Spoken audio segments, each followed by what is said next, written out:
helps demonstrate what it's like to start up and run a business. In this series, Matt will be coaching John Davies on his business, Inventory Heroes. John completed Matt's e-commerce masterclass and then requested his expertise through a series of coaching calls. Here's the show with Matt and John.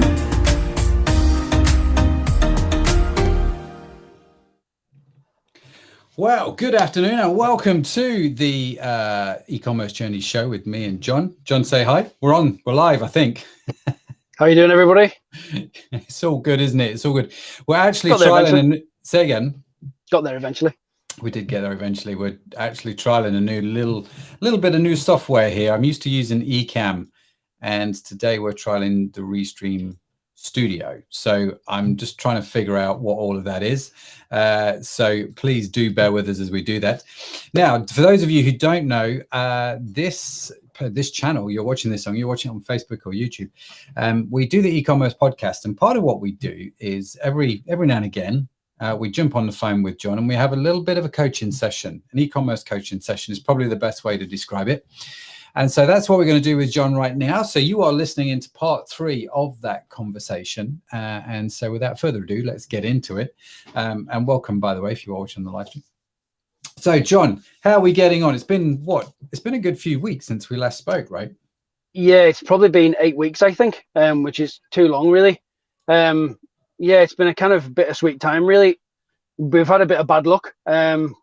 Just a couple of things went wrong. A couple of things personally, but also in business. Our web designer, who was building our WooCommerce store, decided to kind of step back.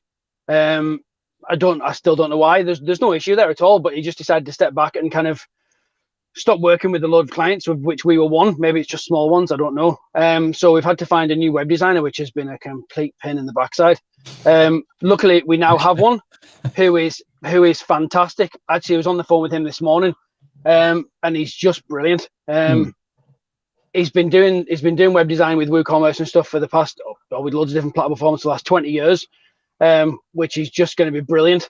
So yeah, that's been our biggest issue. Other issues, just sorting out fulfillment and kind of a little bit of infrastructure, I suppose, has kind of held us back an awful lot. And we've just had those issues that we didn't really expect to happen. We've been a bit of a victim of our own success a little bit, I suppose. Whenever we last spoke, your challenge to us was to put a Facebook ad live for some inventory we had on the store. Yep. Which was fine. And just do one thing and another, we just could not get it done. Just loads of different challenges. We went onto Fiverr and tried to get someone to do it there, just because we wouldn't be the most kind of confident in that kind of thing. Spent loads of time doing it, got absolutely nowhere fast. So then decided to do it ourselves. Then obviously a few other things went wrong, and yeah, just been a bit of a complete nightmare, really. So we're much further behind than we thought we were going to be. So I deserve a telling off for that, which I'm fully expected to take, no problem.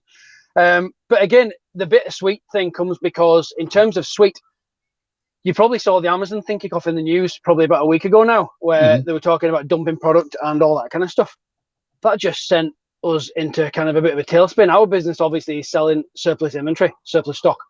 Yeah. And that report there, just so many people I had been talking to about our service started ringing us going, can we use your service? Can we get you on board tomorrow? What do we need to do? And I don't know why. It's almost like I was trying to sell our service, and until Amazon did what they did and we found out, no one's really listening. So I said to you before we came on here, a company in America contacted us because they have a lot of stock in Amazon UK, and asked us if we could take it from Amazon and sell it on their behalf. Which, yes, that's exactly what we do as a business, or what we plan to do. We took it, and to date, 50 boxes have arrived at my dad's house, and he's less than happy about that. But it's good for us, but not so good for my dad, because he's in England and we're in Northern Ireland. Okay, so let me get this right. So today, 50 boxes of surplus stock just arrived at your dad's house out of the blue. Over the last sort of 2 or 3 days. Because I fully expected Amazon to send everything in one go. Turns out, no, that's not how Amazon operates. The stock is in all of their different warehouses all over the place. So there's a box with like 100 units in it, and then there's like one of them little things that they send books in with like one inside it from somewhere else, and then another box with 50 in, and it is just crazy. So yeah, with that guy on board, we've signed on a trial basis a global car manufacturer, performance car manufacturer, which we can't announce today, but they are on board for a 6-month trial. We've also signed on for a trial a global technology manufacturer in the last week also. Okay. Also a company who manufacture car clutches in England or in the UK. We're actually starting to sell those this week. So yeah, the thing has been completely crazy. All the stuff we wanted to get done, we didn't get done. And all the stuff that we've kind of put on the back burner to do what you said has kind of come to the fore, really. And if I was being really sneaky, what I would say was your e-commerce course says you need to sort the stock first. Well, that's what we were doing, clearly. It wasn't. It was just the way. It was just the way that's happened. But so I was only following your advice by not putting the Facebook thing live. Just blame me. That's totally fine. I would as well. So yeah, joking aside, it's been incredibly frustrating, but also quite rewarding at the same time. And as I said to you before the call, this is real life. We're not going to be one of those companies who go, oh, yeah, we set up a website and 3 months later we're doing £1 million a month and it's only myself and Michael. That's not the case. This is real life. We've struggled to get the website live. Now, again, we've made our first sale on the website, which was incredible. 400 quid. It was amazing. And we had a big party afterwards and a virtual one, obviously. Yeah. So we've no idea how they found us, but they spent 400 quid anyway, which was great. So yeah, that's kind of the wrappers off the website, I suppose. But now the real work starts in terms of SEO and Facebook campaigns and all that kind of stuff. Yeah. I always find when getting the first sale is always for me is always the hardest part, and you kind of have a gut feeling, or maybe you do. I don't know, John. Do you have a gut feeling about this? I always had a good feeling or a gut feeling by the time I've made the first sale, whether or not I think the business is going to fly. You're asking an entrepreneur if they think their business is going to fly. I think you're only ever going to get one answer there. RE Dragon's Den.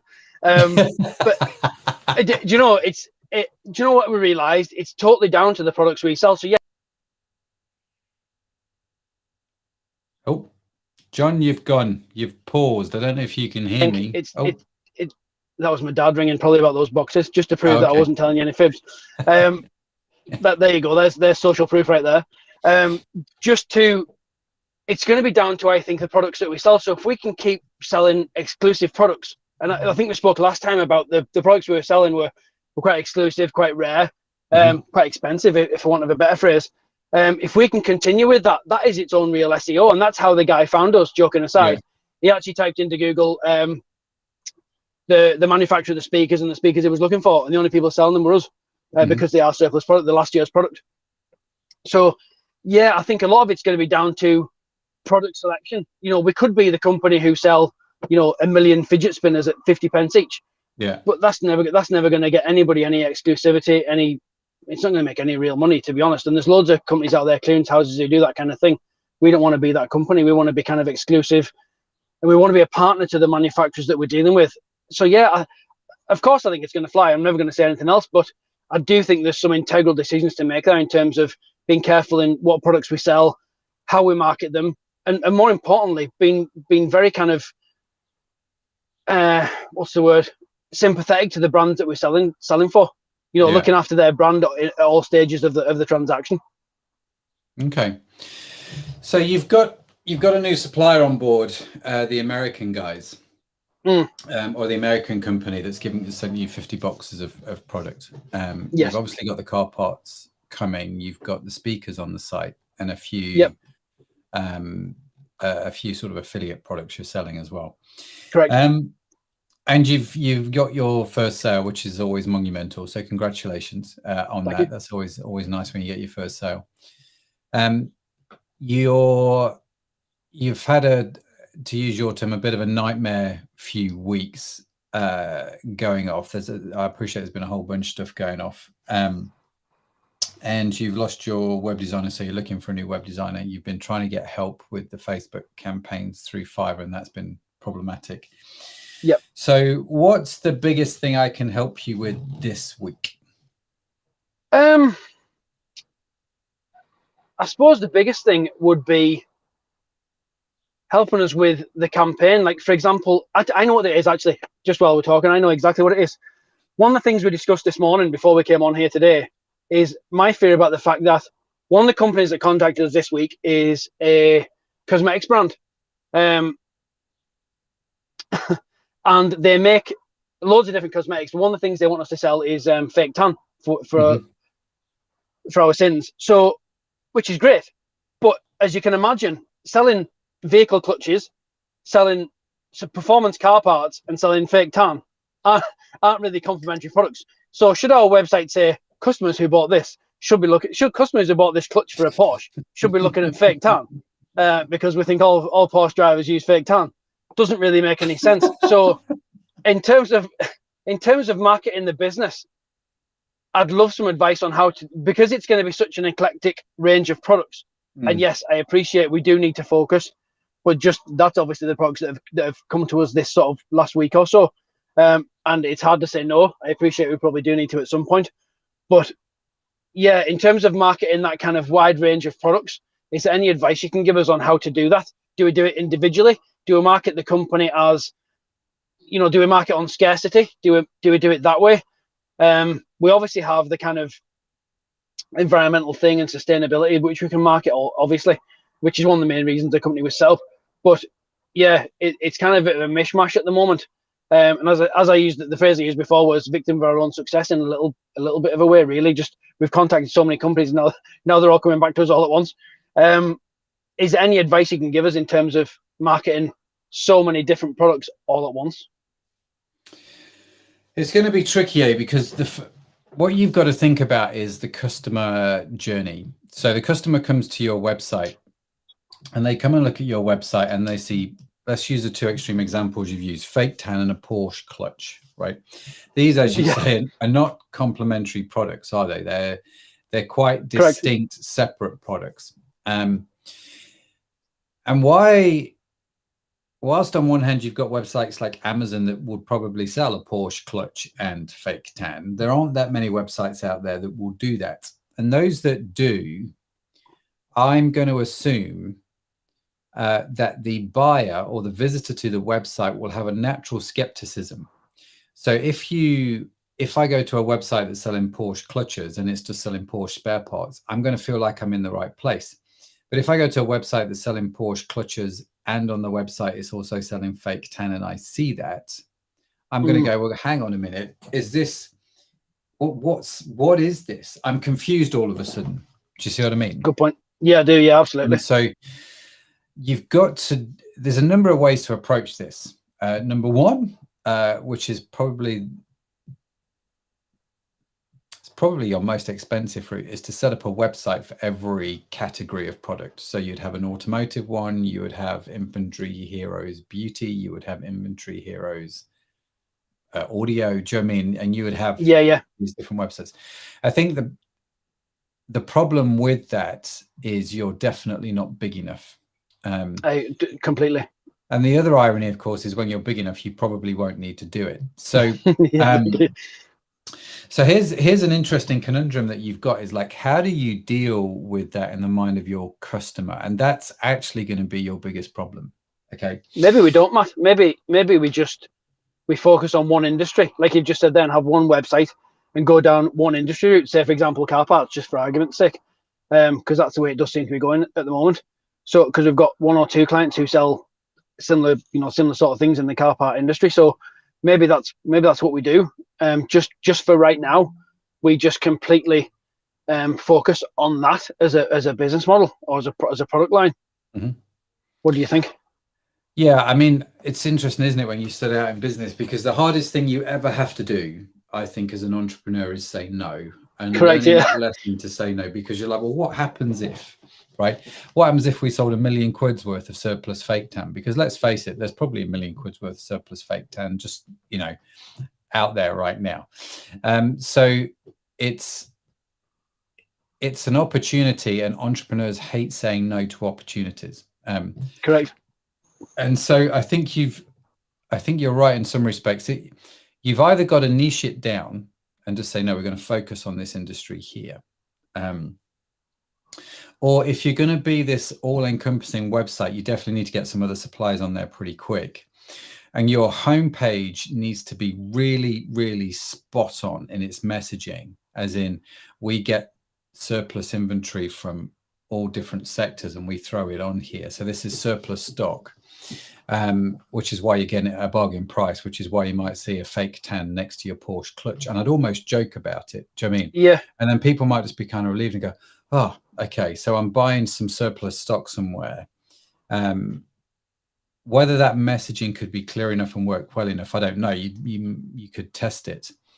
But it's going to be a tricky one. And I think the other thing that you wouldn't do, just joking aside, is if you're on a Porsche clutch, you would have to work hard to make sure that you don't show the fake tan product, so that when someone does type in Porsche clutch and goes to that page on your website, doesn't go to your homepage, goes straight to that page, and that page is all about what they've looked, what they Googled and what they're searching for.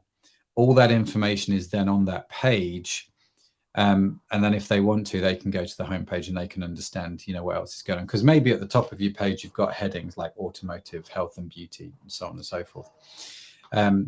I just think if you go down that road, you have to be really clear and spot on with your messaging so that you don't cause confusion in the mind of your visitor.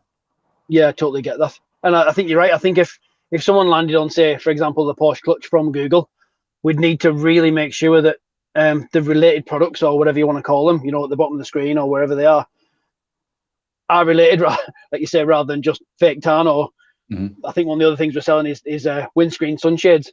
They do really need to be related, rather than, because as you say, if someone searches for a Porsche clutch, they don't want to be, seeing an advert for something completely different.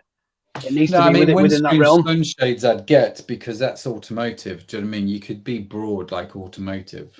But I think if you're going to try and bridge two massive categories like automotive and health and beauty, your messaging has got to be really clear. I mean, really properly clear to do that. I think you're right. It may just be too difficult, Matt, at this stage with us being so small. And as you say, you're going to need to make it viable. You're going to need loads of product and loads of suppliers or clients, whatever you want to call them. And by that point, you don't need. Yeah, I think you're exactly right. I think it is going to be the hard thing of saying no, possibly. Just to give us that kind of, even to give us the industry kind of, what's the word, validation. That we're serious, even in the automotive. In the automotive realm, we need to. People are going to see us as a serious surplus stock remarketing company if we're also selling fake tan? Possibly not. Yeah. And I mean, and also add this into the equation, right? You started off the live stream by saying the one thing you told me to do in our last call was, and I've not done it, 6 weeks later. If you're struggling in just one little section and you all of a sudden add, 2 or 3 key categories into that section, all of which have probably got 400 subcategories. Do you know what I mean? Yeah. You're multiplying your problems on a dramatic scale. So I think if you're struggling just in one category, you're going to struggle in multiple categories, and it may be, that trying to do too much at once, certainly when you're starting off, is probably not the best solution. No, I think you're exactly right. I think segmentation is going to be the thing then. That's what we're going to have to do. Just focus on one thing. I think you're exactly right. It's probably something that I've been avoiding, if I'm honest. Sorry. Yeah, I think, build it, see how you get on with it, and see where that goes. It is an interesting conundrum for you, and one that everybody faces. Of course, you could look down other avenues. You could take the fake tan and shove it all on eBay and see what happens. But I did consider saying that there just a minute ago whenever you were explaining kind of what to do. Maybe we could make the website, auto specific to start with, and then everything else goes on marketplaces. So under our own branding, where it doesn't just really matter if you're selling fake tan next to a set of screwdrivers or whatever the case may be, because eBay is so random. Yeah, maybe that's the way to go, just so we don't turn those potential clients down initially. Yeah, and you can. Go on. The focus has to be the website, though. I do take that point. We're in this to build our own website. we're not in this really to build an eBay store. That's not what we're in this for. We're in this to build a presence online ourselves, rather than piggyback on someone else's. Yes, it's a viable sales channel, but it isn't really what we want to build. Certainly not long term, right? No, exactly. Yeah. So, yeah, I don't know if that's helpful, but I think for what it's worth, from my point of view, I think you just be really clear on your customer journeys on the website. You know, what are you telling your customers? If you're looking to build some long-term traction on your website, go with what works for you and what makes sense for you. And I think if you're starting to get two completely polar opposite categories of products, main key categories of products like beauty and automotive, I just don't see how they go together on a website. No, I don't. No, and after this conversation, neither do I. I suppose, like a lot of entrepreneurs, I said yes, thinking, like you just said, nobody likes to say no, especially when you're first starting out in business. But yeah, the harder decision and probably the right decision, but not fundamentally, not only just for us, but also for our client. The last thing we want to do is give our client a less than excellent service. The last thing we want to do is go into it half-heartedly, because that doesn't benefit anybody. Yeah, I think this conversation's made me realize that we just need to be more ruthless and certainly more focused. And that's what we need to do over the next month or so. And I think that'll pay dividends in the long term. It's hard to say that now, but I think it will pay massive dividends in the long term. Even if you only consider, it'll inform us in the future, or in the very near future, where to go in terms of marketing the company. You know, because once we've signed these two clients that we're talking about, we can then market further on into the kind of luxury automotive market and all that kind of thing. You know, what we've done previously informs what we're going to do in the future, rather than just scattergun contact everybody. Yeah. No, I think that's a massively valuable conversation, Matt, if I'm honest. And the next month, or however long it'll be to our next call, there's going to be some big changes happening over the next sort of 3 or 4 weeks. So what do you see in terms of happening marketing over the and next everything? 3 or 4 weeks? Over the next 3 or 4 weeks, we'll streamline. Now we've got the new web designer on board. We'll streamline the website to be automotive specific, and technology, should we get the technology guys on board too, because I don't think those two things are too far apart, and they're big enough that we can market them separately, and we'll probably jettison everything else that isn't in the pipeline that isn't part of those two categories. We'll get the Facebook and PPC ads live, and we'll start selling stuff from the website, and that's exactly what we'll do. That's what we're going to do in the next 4 weeks or 3 weeks or however long it's going to be. Well, I hope you have a better 3 weeks in front of you than you had behind you. We definitely will. Now we've got the web designer on board, and I'm confident in terms of, after about 3 million YouTube videos and God knows how many hours sitting with my 15-year-old son, who knows more about this stuff than I do, I'm absolutely confident. Yeah, we'll get those ads live. We'll make some sales, or we'll certainly do some testing. We'll do some testing at the very least, and we'll learn something from that we can take forward. Yep, we'll definitely learn something from it. There's no doubt in my mind. Just having a go at Facebook ads and getting your head around it. I was talking to a friend of mine yesterday. She popped by the house, and she's had to grow very rapidly in how to use Facebook ad manager and stuff. And she's like, I'm sure they make this thing unnecessarily complicated. So I was hoping you were going to say she just said it was really easy. No. No, it just take a bit to get your head around. I think once you've got your head around the basics, it's just then about watching the daily, and looking at it and analyzing it on a daily basis to try and improve it. Facebook ads, I think, is all about your creative, and it's all about the audiences which you target. But the way they've set the Facebook ads manager up, it's not intuitive. At least to me, it's not intuitive, and you have to think about it. I think once you've been in it a little while, you kind of get used to it. Do you know what I mean? And I suppose familiarization breeds that kind of, one thing that is staggering for me, as someone who doesn't look at this stuff every day, neither myself or Michael are kind of do this stuff on a daily basis, look at ad managers and data and all that kind of stuff. You see them, just the volume of data you can generate for an online company is just insane. And it's almost overwhelming, if I'm totally honest. Yeah. What to look at first, the volume of what to look at. It's quite hard to fish out all the bits that you really need to know initially. I'm sure everything's relevant at some point, but that's one of the biggest things, really. Yeah, it will become easier as you get older. As your business gets. I'm older. old enough, thanks. Yeah. I'm mid-40s starting a business. Old enough. As your business gets older and you start to understand your customers more and more, you can start to hone down who your target audience is more and more. Yeah. And that's that's nice. That's one of the side benefits, I guess, of being in it for a little bit longer, is you'll understand them, what they like, what they don't like, where they hang out, where they don't hang out, where you can connect with these people online, which is going to be a big part of your business, really. And that's why probably sticking to one industry at the moment is going to help you, because you're going to spend enough time trying to figure out that audience, do you know what I mean, on Facebook, before trying to figure out the whole fake tan thing. It's like, okay, how do I do that? And some of those parts, I just wonder whether the fake tan would be easier to sell on eBay than it would on your own website, because the beauty industry for fake tan is so competitive. And because you can buy fake tan for £1 from Superdrug or whatever it is, it's like, it's a real tricky thing, do you know what I mean, to try and sell. So, okay. If only I knew someone, right, who had a massive beauty website. I've got some fake tan if you're thinking about it. You know, if you're short of any, give me a shout. Yeah, I appreciate it, John. I appreciate it, but no. For goodness sake. That's some level of support there, Matt. Thanks very much. Yeah, no worries. I appreciate it. It's yeah. Besides, I'm the wrong person to ask about what we do or don't buy for our beauty website. I have to be honest with you. I'm definitely not the target demographic, so I definitely don't make the buying decisions. Fair enough. Fair point. Good on that one, nicely. Yeah, absolutely. Well, I try. It's almost like I've been skilled at doing this for a little while. Brilliant. Listen, John, thanks for joining us. I appreciate you being with us. Looking forward to catching up. I'm guessing in about 3 or 4 weeks' time, God willing, with all the other stuff that's been going on.